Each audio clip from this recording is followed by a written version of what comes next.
Eu sou Augusto Galego, eu falo bastante sobre software. Se você tá interessado no assunto, dá um subscribe aí embaixo e um like pra me ajudar. E como esse vídeo não tem patrocínio, eu tô recomendando o livro Arquitetura de Software, As Partes Difíceis. Vai ter um link afiliado ali embaixo na descrição. Se você comprar esse livro, você vai estar ajudando esse canal. E você vai estar se ajudando porque ele vai te ajudar a ser um desenvolvedor de software melhor, principalmente no que tange os assuntos de arquitetura de software e system design. Hoje a gente tá aqui no site Haskell for All e eu vou ler e comentar um artigo que é sobre como engenheiros de software não deveriam ser technicians, não deveriam ser técnicos. Não é bem técnicos a palavra, technician. É um técnico, né? Por exemplo, o encanador é um technician. A ideia aqui é que engenheiros de software não deveriam ser technicians. O site é Haskell for All. A escritora desse autor é a Gabriela Gonzalez, e ela escreve uns artigos muito massa. Vamos ler esse, eu vou traduzir em português pra ficar um pouco mais fácil pra gente, né? Porque nem todo mundo fala inglês. Começando aqui o artigo. Na verdade, eu não acho que previsibilidade seja algo bom na engenharia de software. Isso provavelmente vai ser uma surpresa para algumas pessoas, especialmente gerentes, mas eu vou explicar o que eu quero dizer. Eu não li esse artigo ainda, né? Mas eu acho que esse vai ser um take bastante interessante. Até porque eu sempre achei que as estimativas de software elas são muito falhas, assim. Ou a gente já sabe o que a gente deveria estar fazendo, no caso, a estimativa ela é baseada em algo que a gente já fez no passado, então a gente quase que tem certeza da quantidade de trabalho que vai demandar, ou a estimativa de software ela é um chute, porque é um problema que a gente nunca viu. A minha ideia aqui é que a gente deveria fazer uma estimativa meio high level, assim, e baseado nessa estimativa high level, que não precisa ser muito certeira, porque não tem como ser muito certeira na minha visão, a gente foca no que é mais importante, no que vai entregar mais valor para o cliente até que a tarefa esteja entregue. E assim, é bom a gente saber se uma tarefa vai demorar um ano ou uma semana, isso é uma distinção enorme e que geralmente dá pra gente fazer, só que não tem muito como a gente saber se vai demorar 2 dias ou uma semana, não tem muito como a gente saber se vai demorar uma semana ou 3 semanas. Esse tipo de distinção é um pouco difícil.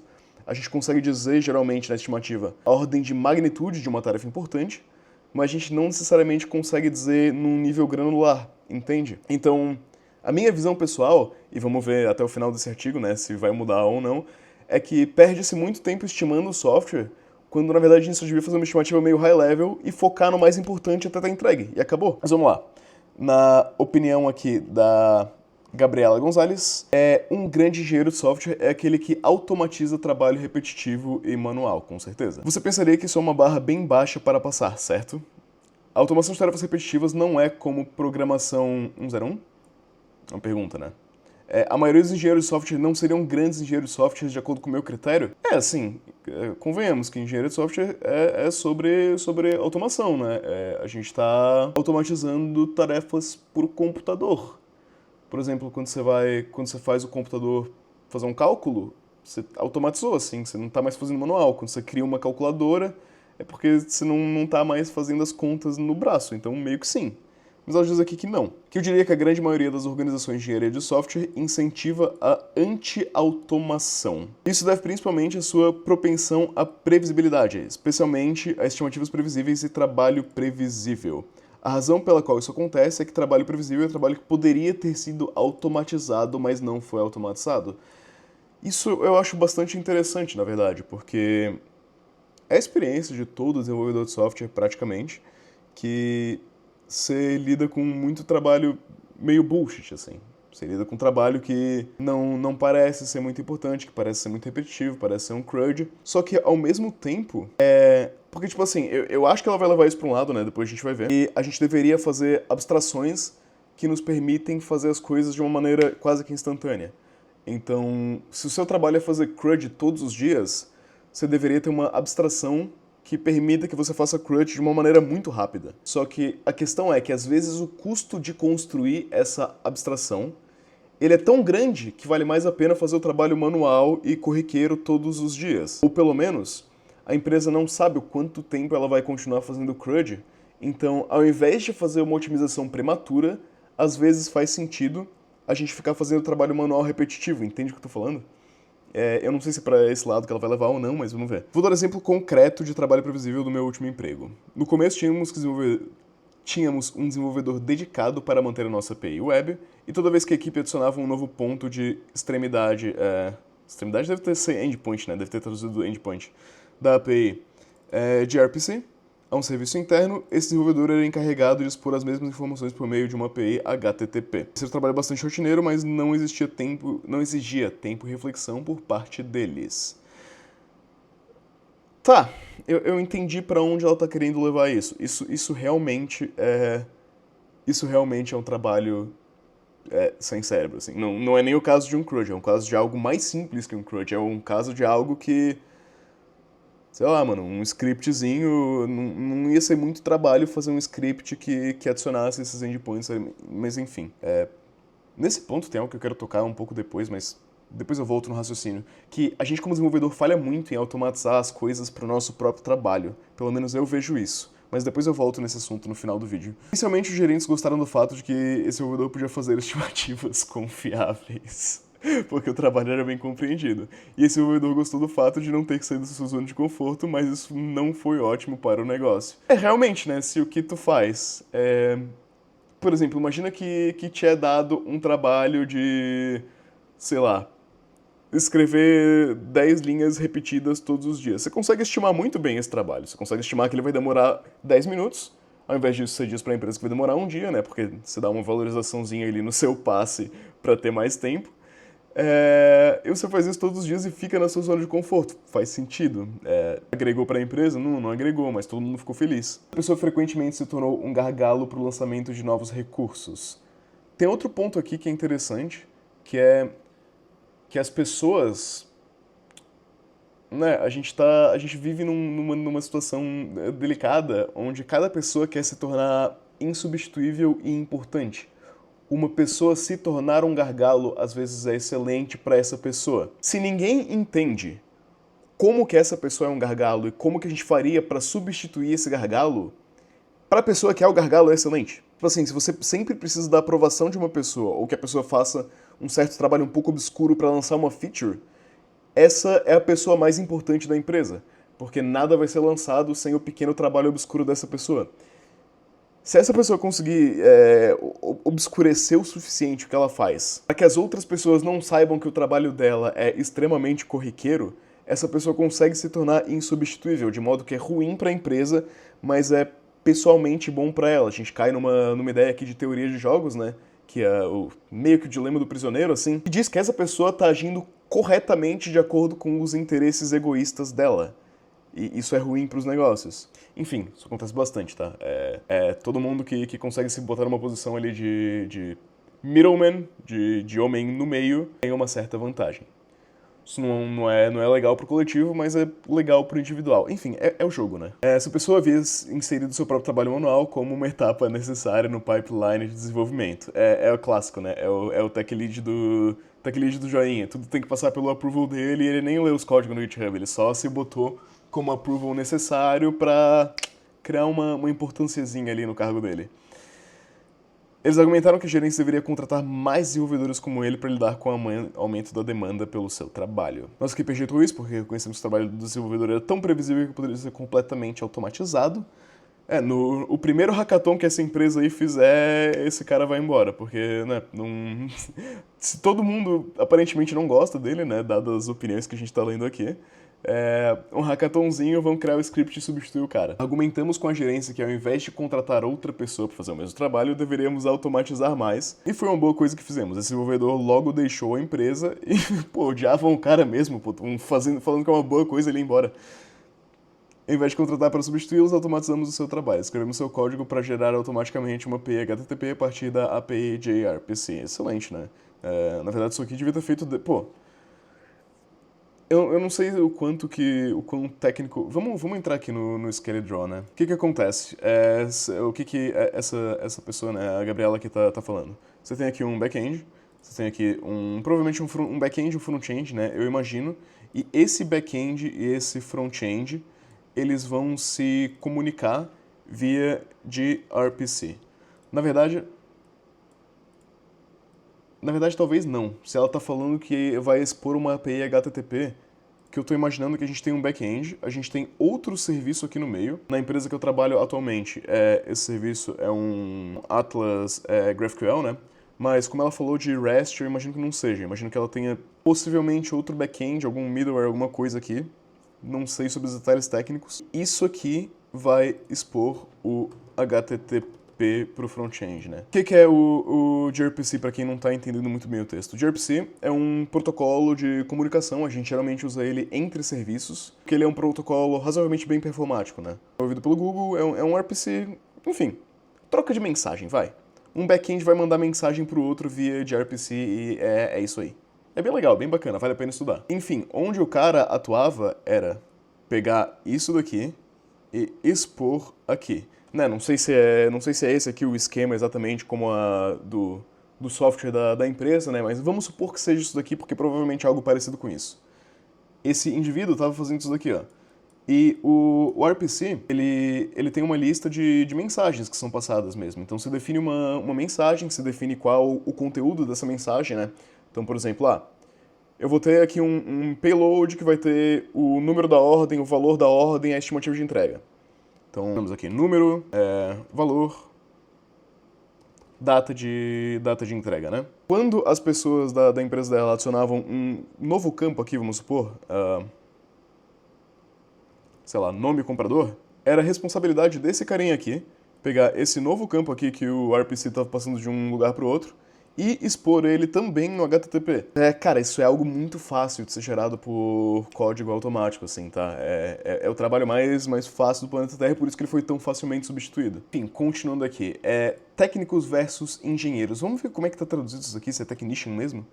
Technician versus engineers. Ela gosta de usar o termo technician para descrever um desenvolvedor que A, faz um trabalho bem compreendido e B, não precisa sair da zona de conforto com frequência. Obviamente não tem uma linha muito clara, né, entre technicians e engenheiros, mas de modo geral, quanto mais previsível e rotineiro o trabalho do desenvolvedor, mais ele tende a se deslizar para se tornar um technician. No exemplo acima, viu o desenvolvedor que mantém a API da web como um technician e não um engenheiro. Cara, isso daqui é interessante porque é o seguinte, é até uma dica de carreira, assim. Se o seu trabalho ele estiver sendo muito repetitivo, primeiro que é legal você automatizar ele ou criar uma abstração para ele, porque aí você vai, né, tá de fato, você não vai estar sendo a pessoa que aperta parafusos, você criou a máquina que aperta parafusos por si só. E no momento atual de mercado que a gente se encontra, isso ainda é muito valioso, né? Você pode argumentar, não, mas aí eu vou estar substituindo o meu próprio emprego. Certo ponto, sim, só que se você conseguir comunicar como que isso é muito valioso, você vai estar também substituindo o emprego e dando um pulo na carreira. Porque todo mundo que é competente vai ver o valor grande que você criou e vai querer te promover para um cargo que é mais importante, entendeu? Porque se você conseguiu substituir o seu trabalho inteiro com um script, é provável que você consiga fazer outros scripts ou outras ferramentas para automatizar outras partes do negócio. E assim, a gente não está num momento que todo software vai ser automatizado. No momento que a gente está, essa automatização ela é muito valiosa. Até para você. E do outro lado da moeda quanto mais technician você for, quanto mais código simples você estiver fazendo, mais fácil você vai ser substituído. Vamos imaginar o seguinte, vamos imaginar um cargo que não existe, que é um cargo de formatador de texto. A pessoa pega um código e ela formata manualmente todas as linhas de código para ficar num padrão, num formato bonitinho. Esse cargo, caso ele tivesse existido, ele teria sido substituído pelo Prettier. Hoje em dia todo mundo usa Prettier, ou no Python você usa o Black, ou enfim, você usa um formatador de código. Go já tem o formatador built-in. Esse é um cargo totalmente technician, requer zero cérebro, zero cognição, zero pensamento. É só seguir regrinhas e aplicar regrinhas. Esse tipo de trabalho muito technician, ele tá muito fácil de ser substituído. Você quer ficar longe disso, que é fácil de ser substituído. Uma vez que você entendeu, você fez 2, 3 vezes isso manualmente, você vai querer substituir isso de forma automática, porque quanto mais você for subindo a escala de complexidade, melhor você está se tornando como desenvolvedor. Você está criando ferramentas que resolvem problemas e você não está necessariamente resolvendo os problemas manualmente, entendeu? Qual que é a diferença de um technician e um engineer na visão dela aqui? Que inclusive eu compartilho, né? Eu acho que tudo que ela está falando nesse texto faz total sentido. Vamos continuar. Em contraste, quanto mais alguém se inclina para ser engenheiro, mais imprevisível o seu trabalho se torna, junto com as estimativas. Se você está automatizando as coisas consistentemente, todo o trabalho previsível lentamente seca e o que sobra é trabalho imprevisível. A natureza de engenheiro de software, eles estão lidando com tarefas cada vez mais desafiadoras e ambiciosas à medida que automatizam mais progressivamente. Aqui é a parte que eu vou discordar. Porque chega um ponto que faz sentido se automatizar o trabalho previsível. Esse ponto existe. Mas a gente não tem uma visibilidade perfeita de quando que a gente chegou nesse ponto. Por exemplo, se eu crio o meu primeiro CRUD, eu crio o meu segundo CRUD, quando eu vou criar o meu terceiro, será que faz sentido eu fazer uma fábrica de CRUD ao invés de criar o terceiro CRUD? E se eu não tenho visibilidade para... Será que eu vou precisar de um quarto, quinto, sexto, sétimo, oitavo disso aqui que eu tô fazendo de maneira muito igual? Tenho essa visibilidade, eu não vou saber se faz sentido eu gastar um tempo enorme automatizando essa tarefa. Entende? Tipo assim, existem tarefas repetitivas que você faz que às vezes não faz tanto sentido assim automatizar. No lugar que eu trabalho, inclusive, a gente tem algo que é razoavelmente parecido com isso aqui, né? Deixa eu mudar um pouco a estrutura para evidenciar como é que tá. A gente tem o nosso gRPC. Isso aqui vai estar no Atlas, que enfim, agora se chama Apollo. Um Apollo Client de GraphQL. Quando eu atualizo o meu RPC com um campo novo, eu preciso também automatizar o schema. Porque bom, não sei quão familiar você é com GraphQL, mas o front-end vai acessar, ele vai ter um certo esquema do que esse GraphQL tem. De quais informações eu posso buscar no GraphQL. E toda vez que eu adiciono um campo novo ao gRPC aqui, eu vou querer adicionar ele também ao meu schema. Se eu estou expondo do back-end para o GraphQL, eu vou estar expondo também ele para o front-end. É isso que eu quero fazer. Esse trabalho aqui de quando o comprador é adicionado no gRPC, eu adicionar ele no schema, isso aqui não foi automatizado na empresa que eu trabalho atualmente. E por que não foi automatizado na empresa que eu trabalho atualmente? Porque é extremamente corriqueiro e não é o que a gente precisa fazer todo dia. Assim, uma vez, sei lá, 2, 3 vezes por mês, a gente vai adicionar um campo novo no GraphQL. E replicar esse campo novo no esquema é algo que leva 10 segundos e uma linha de código. Sabe, não é nem um pouco difícil fazer isso. Então esse trabalho que é corriqueiro não foi automatizado. Enfim, esse foi um exemplo de um trabalho muito simples. Pode ter trabalhos que o trabalho para automatizar ele vai ser tão grande de início que você não vai saber de antemão se vale a pena automatizar ou se vale a pena ficar fazendo no manual. Então eu não necessariamente concordo com isso. Eu não sei se a gente está sempre automatizando, se sempre faz sentido. Porque as coisas mudam tanto e elas mudam de em frequência tão rápida que às vezes simplesmente não faz sentido automatizar, eu acho. Enfim, vamos prosseguir. Acredito que a maioria das empresas de tecnologia não deve tender à previsibilidade. Bom, concordamos 100%. Eu acho que previsibilidade em software não existe. Se existe previsibilidade em software é porque você está fazendo, sei lá, template de WordPress ou algo que já foi resolvido, essencialmente. E deve evitar contratar e cultivar technicians. Sim, totalmente uma empresa deveria evitar cultivar technicians. Se o nosso trabalho está chegando no ponto de ser muito technician, tem algo errado. Eu concordo com ela nesse take. Tem algo errado, tem algo a ser analisado aí e tem algo a ser melhorado. A razão pela qual as empresas de tecnologias comandam avaliações exageradas é por causa da automação. Criança para previsibilidade e trabalho bem compreendido, inadvertidamente incentiviza o trabalho manual ao invés da automação. Isso aqui é muito interessante, porque isso aqui é algo que, tacitamente, eu percebo que acontece mesmo. A gente tende a preferir, porque quando a gente consegue estimar, por exemplo, quando a gente tem várias tarefas fáceis no backlog, por exemplo, a gente consegue estimar elas com precisão, a gente se sente muito mais confortável em jogar essas tarefas para sprint e executar elas nas 2 semanas seguintes, do que em pegar uma tarefa que a gente não sabe o quanto tempo vai demorar. Então, isso que é verdade. Quase com certeza, a maioria das empresas, né, trabalha com sprints, e isso daqui vai sim ser verdade.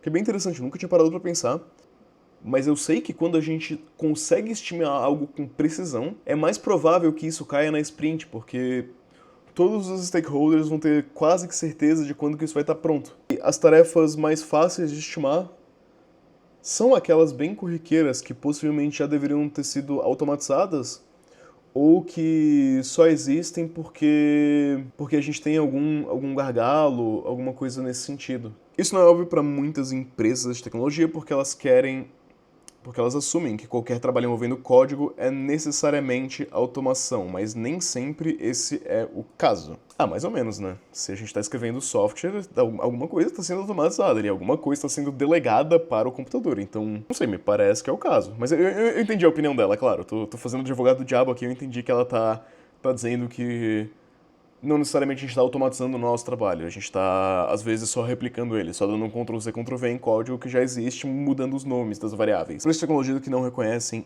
isso acabam contratando em excesso e perguntando por que menos trabalho está sendo feito com mais pessoas. Ou, para colocar de outra forma, eu realmente vejo como sinal de alerta se o engenheiro ou a equipe entre em um fluxo previsível.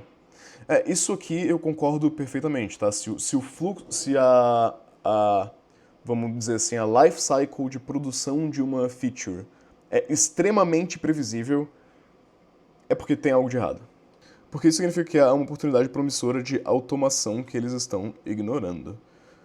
Tá aí, texto de Gabriela Gonzalez, pô, excelente. Muito bom esse texto mesmo. Mas é só pra gente colocar mais uma consideração aqui no final, que a ideia é mais ou menos a seguinte. Você tem aqui, bem embaixo, vamos supor um desafio chamado validar CPF. Esse seu desafio de validar CPF, inicialmente você faz ele manualmente para cada CPF. Normalmente você percebe que tem uma fórmula para isso. Então, você não quer mais validar os CPFs manualmente, você vai usar a fórmula de validação do CPF, sei lá. E aí você percebe que você está copiando e colando essa fórmula de validação do CPF em várias e várias partes do código que precisam ter o CPF validado. Em algum momento, você vai pegar essa fórmula de validar CPF e ao invés de ficar copiando e colando e resolvendo os edge cases, você vai criar uma lib que vai fazer toda a validação do CPF para você. Em algum momento, você vai chegar no ponto em que você vai encontrar um problema que vai requerer validação do CPF, ao invés de você passar pela etapa de ou validar ele manualmente, né, que não faz o menor sentido, ou reinventar a fórmula de validação do CPF e reescrever tudo do zero, você vai apenas chamar a lib passando o CPF. E isso aqui é uma tarefa que não vai nem precisar ser estimada, porque é uma linha de código, o tempo é T0 basicamente, é ridículo. A ideia é que todos os problemas que sejam tão repetitivos quanto validação do CPF, e existem vários deles em software, cheguem no ponto em que resolver eles seja tão corriqueiro quanto invocar um único método de uma lib. Eu acho que esse é o ponto que a gente quer chegar. Tudo que não chegou nesse ponto ainda, em algum momento, é para chegar. Se a gente estiver resolvendo problemas repetidos, a gente quer chegar nesse ponto. Aí, eu tinha mais uma consideração pra fazer, né? Em algum momento desse texto, eu falei que a gente é muito ruim em automatizar coisas. A gente realmente é muito ruim em automatizar coisas. Assim, eu vou dar uns exemplos que eu sempre vejo. Formatação de código. Devia ser automático toda vez, antes que você faz um commit, ou enfim, toda vez que você salva um arquivo. Isso devia chegar na pipeline e devia estar formatado. Devia ser formatado. Testes, muitas vezes a gente fica escrevendo teste repetitivo. Cara, isso aí tem que ser automatizado de uma forma que faça sentido. Você está toda vez copiando e colando testes e modificando um pouquinho, a gente está fazendo um trabalho meio que desnecessário. Tem que ter uma forma mais eficiente de fazer isso. Deploys muito complicados de código. Se o seu código ele não faz um deploy automático toda vez que você puxa para main, eu acho que tem um erro aí. Se você tem que ficar apertando o botão e escrevendo comandos, eu acho que está errado. Eu acho que o código mergeou para main, devia ser deployado automático. Não tem nenhuma questão aí. Aí a pessoa pode falar, não, mas a gente não quer necessariamente fazer release toda vez que a gente manda pra main. Não, então você tem que separar deploy de release. Você tem que fazer duas coisas diferentes, né? Mas eu acho que o código devia ser deployado toda vez que ele vai pra main e ponto, automático. Toda a sua pipeline de deploy deveria ser automatizada. Mensagens de commit. Atualmente a inteligência artificial pode fazer isso. Você não devia ter que ficar pensando e escrevendo mensagens de commit. Quer dizer, eu já acho mensagem de commit meio inútil, tá? Eu nunca vi utilidade, eu nunca li uma mensagem de commit que realmente me ajudou. Então, pra mim, não preciso nem de mensagem de commit. Só que se a sua empresa requer mensagens de commit, a inteligência artificial consegue escrever mensagem de commit boa. Devia ser automatizado. Enfim, todo o trabalho que é muito repetitivo, devia ser um comando no terminal que você digita e faz. E na sua carreira, quanto mais você conseguir fazer isso, melhor. Só que não adianta só fazer, né? Você tem que fazer, tem que colocar no seu currículo, você tem que criar uma lib ali no GitHub para as pessoas usarem também, né? Você tem que mostrar que você fez. Se você só fizer, ninguém vai saber que você fez, não vai agregar valor nenhum. Quer dizer, vai agregar valor para você como profissional, só que você tem que mostrar esse valor também. Esse é o vídeo. Sejam engenheiros e engenheiras, não technicians.